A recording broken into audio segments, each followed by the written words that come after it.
Hello everyone, welcome to my mini blog. তো আজকের ভিডিওটা যেটা আমি তোমাদের সাথে শেয়ার করবো, এটা অ্যাকচুয়ালি আজকের না, কিছুদিন আগের।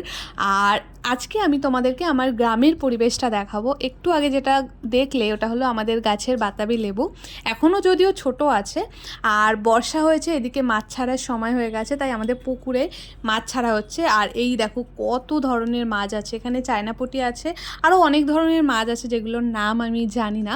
তো বিকেলবেলা আমি একটুখানি বেরিয়েছিলাম, এখানে অনেক বছর পর আমি গিয়ে সাইকেল চালাচ্ছি, তাও আবার এক হাতে ব্যালেন্স করে, কারণ এক হাতে আমার ফোনটা ছিল।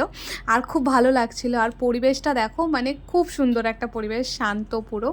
তো যাই হোক, আমি যেতে যেতে দেখতে পেলাম ওখানে একটা গরু বাঁধা ছিল, তো আমি ভাবলাম যে কেন ওরও একটু ভিডিও করা যাক। তো যাই হোক, আমি ওর ভিডিও করছিলাম। আর সত্যি কথা বলতে, গ্রামের আর শহরের পরিবেশ দুটোর মধ্যে কিন্তু অনেকটা তফাৎ আছে। আর এই যেমন দেখো, এখন মানে সূর্যাস্তের আগে আগে গ্রামের পরিবেশটা কত সুন্দর লাগছে, শহরে কিন্তু এই জিনিসটা দেখা যায় না। আজকের ভিডিওটা আমি এখানেই শেষ করছি, খুব তাড়াতাড়ি তোমাদের সাথে নেক্সট ভিডিওতে দেখা হচ্ছে গাইজ, বাই বাই।